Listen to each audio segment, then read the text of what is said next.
Hello everyone, I just got back from Philadelphia.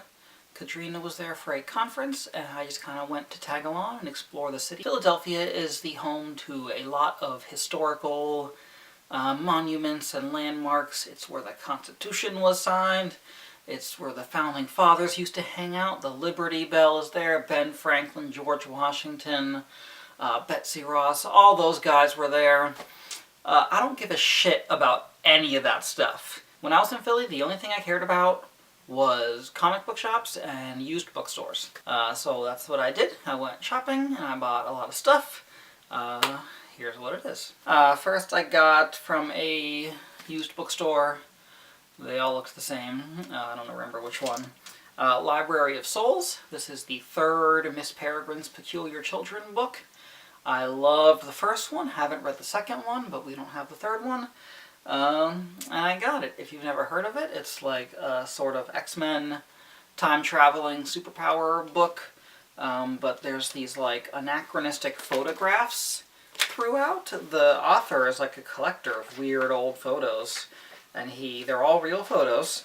And he like incorporates them into the story. And it's weird.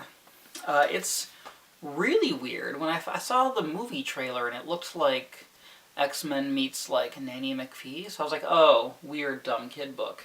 But it's like a weird, deep, dark story about like lineage and heritage and also time travel and superpowers and photos, and there's like shadow monsters. It's great. It's one of my favorite books. I'm going to read these this year. I also picked up Awkward Zombie. This is a published webcomic that is a video game parody comic. Here's what it looks like on the inside. It's known for parodying like Nintendo characters, primarily Super Smash Bros. Characters, and it's also famous for being just funny gags and short stories. A lot of webcomics kind of have this problem where they start off like funny, goofy, and then they slowly just evolve into these long, complicated soap opera storylines with convoluted plots. And apparently this one is just making fun of Zelda and Fire Emblem forever. It's still going, I think. So, I don't know. It was signed by the creator. She drew Mewtwo in there. So, somebody got this signed and then sold it at a used bookstore. So, it must be great. The event Katrina was at was called the Granger Leadership Academy. And they had this kind of traveling library thing where if you donated a book, you got to keep a book. So I gave her a book to donate because we have a lot of books here. And they said I could come pick a book. So I picked this book. The Time Travelers, book 1 in the Gideon trilogy. I've seen this around. It's by Linda Buckley Archer. Previously published as Gideon the Cutpurse. So I think the main character's name is Gideon. I don't know anything about this. It takes place in 1763. So that's kind of Philadelphia-ish, you know? Colonial era, maybe steampunk. But it's about time travel. So maybe it's not all in 1763. I don't know. From another place, like I said, comic shops, it's hard to talk about them. They're all the same. One place had tables, so I thought they served food. Like that place in Kick-Ass that serves food and it's a comic shop.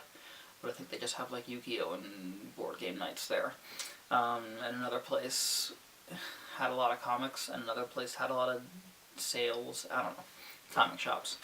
I got Ex Machina, Volume 1. This is by Brian K. Vaughan. He is the author of my favorite graphic novel of all time, Why the Last Man. This is about the world's first superhero who becomes president. And there's like flashbacks to the past of him as a superhero. And then in the present, it's West Wing, but he's the superhero. And he's retired. Yeah, Why the Last Man, I read it last year and it was super topical, like for being made 15 years ago. It feels very 2018. So I'm wondering how this story about a president is going to hold up in 2019. This I got simply because every comic blogger has this on their shelf and I look weird without it.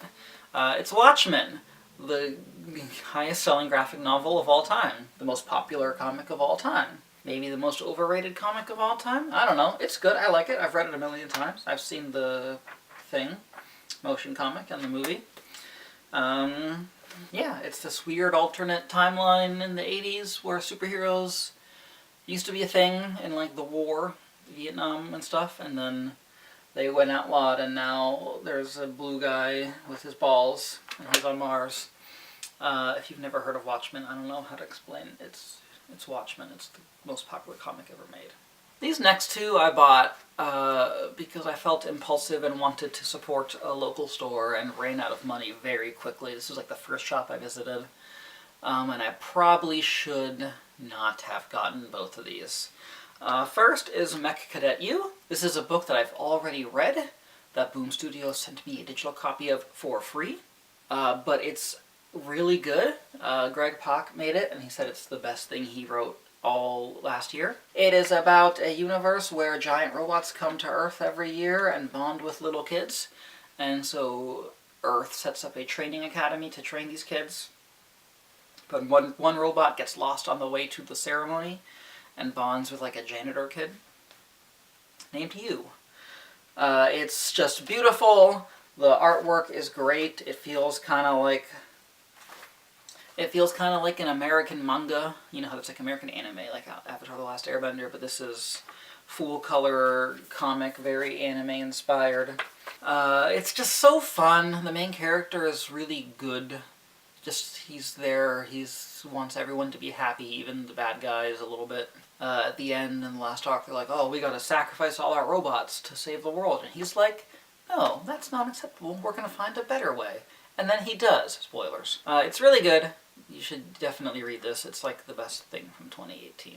And then I also grabbed the first deluxe volume of Y: The Last Man, my favorite graphic novel of all time. So in the first chapter of this story, all the men die in the world, any mammal with a Y chromosome. But there's one guy and his pet monkey who survive, and they go on a quest to find out why and try to bring back men through cloning.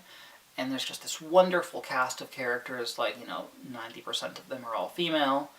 Just lots of twists and turns and politics, and yeah, for being a book made in like 2003, it really hits home in 2018. Like, it's so good. Also, I just cried my eyes out in the final chapter. Like, oh man, it's just, there's crazy psycho Amazons, and just funny and weird, and it's so good. It's like the greatest comic I've ever read. And then I picked up volumes 4 and 5 of Superior Spider-Man. This is the story where Doc Ock switches bodies with Peter and then kills Peter in his own body, and he takes over Peter's body and becomes better Spider-Man, and like starts a corporation and stuff.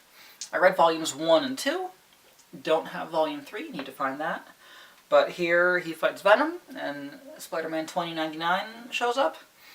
It's really good. It's like stupid how good this is, because it's kind of like a weird concept, but like, I just think we're all sick and tired of Peter Parker as Spider-Man, so frickin' Doc Ock in his body is like such a weird, unique idea. It's really good. And so because I was out of town for 3 whole business days, I got a lot of mail from publishers, specifically Scholastic. Scholastic usually sends me like a list of books that are coming out and asks if I want them, but these just showed up, so I don't know what I got 3 of these. I have no idea what's in these, so let's see. Vote now in the comments what you think is in here, and pause and then come back. It's called The Surface Breaks by Louise O'Neill, a reimagining of The Little Mermaid. Okay. Deep beneath the sea of the cold Irish coast, Gaia is a young mermaid who dreams of freedom from her controlling father. Meets a human boy. Okay. It's The Little Mermaid, but it's different. This one is very thin, so I think it's like a children's book. I know it's Scholastic, but it feels very children's-y.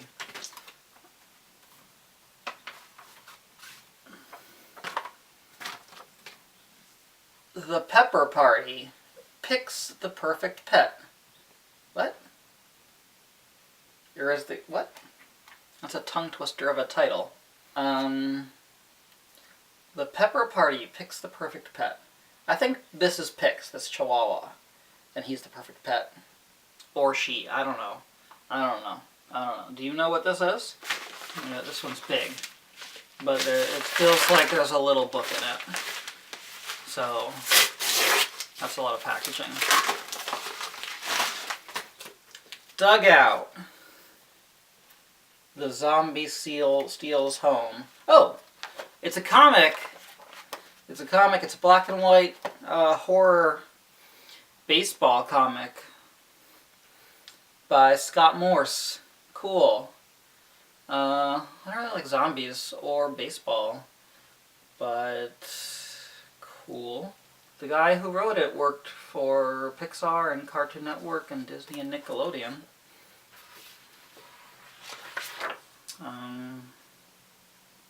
Yeah, and this is for ages 8 to 12. Oh, some of it's in color. Just the first few pages.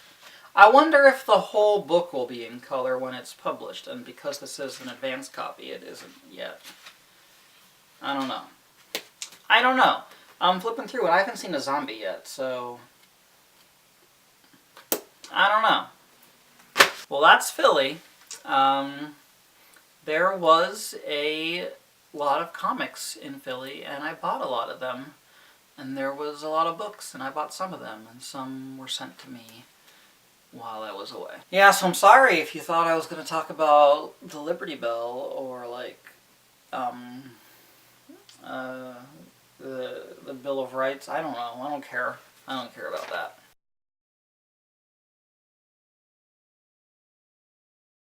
Oh, one more thing. I did go to one historic building. It was the Real World House from Real World Philadelphia is still there. It's a tech company now. So that was my historical monument trip for the weekend.